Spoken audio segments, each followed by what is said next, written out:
Not. I looked at the criteria for what we might call war crimes under the Nuremberg Tribunal. And there's no question in my mind that certain Americans well fitted the criteria which required indictment and trial. But no Americans were ever brought to trial.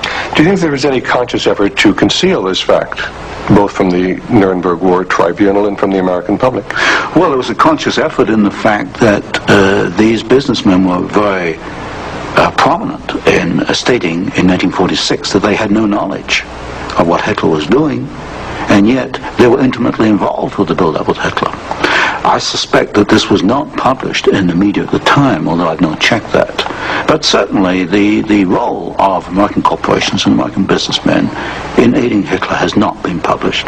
Now, what about the actual financing? What about the loans from large American banks, from large British banks, to Hitler's government in that period between 1933 and 1939, when Hitler was preparing for war? Well, you've got to go back a little earlier and look at what are known as the Young loans, which were very important because I think they brought about the economic collapse of Germany in 1933. That was the Young plan. This was Owen Young, who was, of course, chairman of General Electric. Here we got a man who actually made the loans as an officer of the United States government, which brought about the collapse of Germany in 1933, enabling Hitler to take over. And then subsequent to 1933, you get a series of loans. A very good one is Standard Oil, which loaned several $1 million, at least, to Germany to build up its aviation gasoline facilities. And there are other examples. Fine. Well, I'd like to get a little bit into the background of the financing of Bolshevism, because I think this is vitally important. And we can go back to the period after the Second Revolution, which was in October and November of 1917. The initial financing of Lenin's movement, how did it tie into the American corporations? Was there any American involvement in that period between 1917 and 1918, when Bolshevism was just beginning to get a foothold in Russia? Yes, there were several incidents. The most important is one involving Colonel William Boyce Thompson, who was the largest shareholder in the Chase Bank, which of course today is Chase Manhattan Bank. And I published in one of my books a copy of a cablegram which transferred funds from New York to Petrograd in December 1917, $1 million to be precise. And Colonel Thompson made the statement later that this $1 million was given to the Bolsheviks to consolidate. They had just begun to take over Russia. They only controlled Moscow and Petrograd at that time, to aid the control that the Bolsheviks were extending in Russia.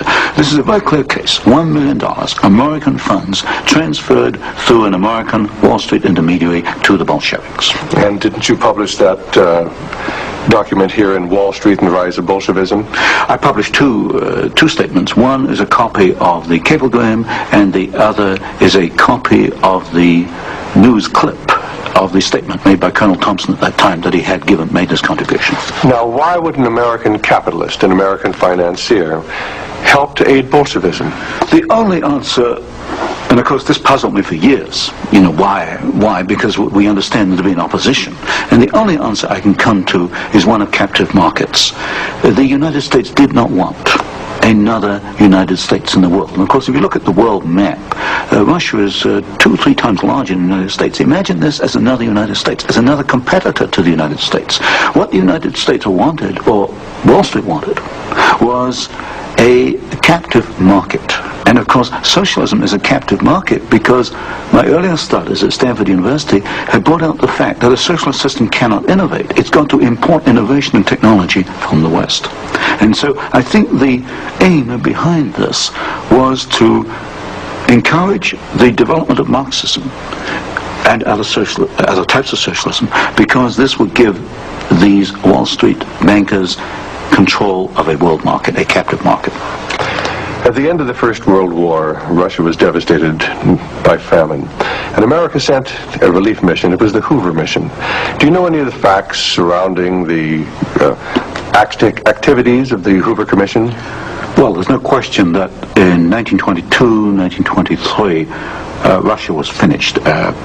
Industrial output was perhaps 8 or 10%. of 1913 figures, and people were starving by the hundreds of thousands. And the Hoover mission was organized, of course, to send aid to Russia. But most of the aid went to the Bolsheviks, who controlled really quite a small part of Russia at that time.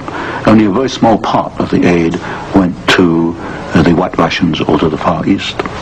And then after 1922 and 1923, Lenin instituted something known as the New Economic Policy, or this series of 5-year plans. Can you tell us about the 5-year plans and the part that the major American corporations, major world corporations, played in building up the Soviet Union? Well, there are two separate phases here. The new economic policy was started in 1923 by Lenin, and I found, and I published this in my first book from Stanford, that every single Russian industry was rebuilt or restarted by foreign corporations, mostly German, British, French, and American.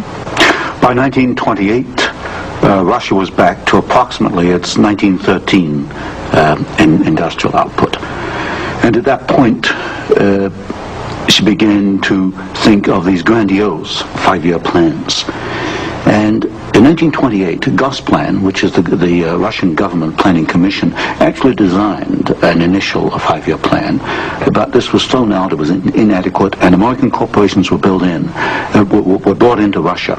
And the first 5-year plan and the second 5-year plan were actually designed in the United States by American corporations.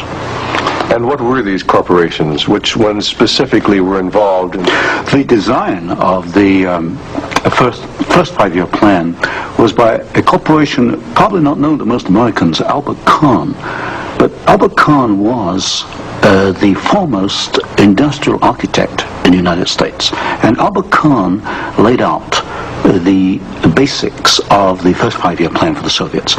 And then we find, again, the same corporations involved with the construction of the plants. International General Electric, certainly, DuPont, Ford Motor, Hercules Motor, Curtiss-Wright in aircraft engines, and even some corporations which today were forgotten about, like Vultee and Chance Vought. These were aircraft manufacturers at that time. And so American corporations came in and they built the first 5-year plan. But what was important, the Soviets then copied these plans, and this accounts for the tremendous Russian output. They took this initial equipment and they multiplied it, they copied it by the 100. Now, how about Ford Motor Company? Did they play a part in the building up of the Soviet potential? Very definitely. Ford Motor Company built the Gorky plant, and the Gorky plant produces the GAZ series of vehicles, that's GAZ, and these are trucks, and there's some automobiles. And right from the early 1930s, you find that the GAZ plant has had military potential, and Ford knew that when it went in and built the Gorky plant. And we know it because I found statements to this effect within the State Department files. Sometimes we hear the name Averell Harriman. Did he play a part in building up the Soviet technology? Very definitely. In fact, Averell Harriman came out of the Soviet Union financially at a profit. He took over the Georgian manganese concession in the early 1920s. Got this back on his feet for the Soviets, and manganese became a prime export for the Soviets, and so they were able to sell us abroad, get foreign exchange, which financed their industrialization. And then they bought out Harriman about 1929, and Averell Harriman received as compensation $1 million more than he put in the first place. How about Armand Hammer of Occidental Petroleum? Armand Hammer is a very interesting example. Armand Hammer received the first foreign concession in 1922 in asbestos in the Ural Mountains. And he also conducted for the Soviets a number of other enterprises, right down to pens and pencil manufacturing, for example. But Armand Hammer is interesting because his father, although Armand Hammer today is chairman of Occidental Petroleum Corporation, his father was Julius Hammer, who in 1919 was Secretary General of the Communist Party USA, which emphasizes the argument I made throughout my books, that at the top level, there's no difference between your top communists and your top capitalists. They interlink. You've got Armand Hammer, chairman of Occidental Petroleum. His father was Secretary of the Communist Party USA in 1919. So it's basically a power grab. It's a power grab, an international power grab.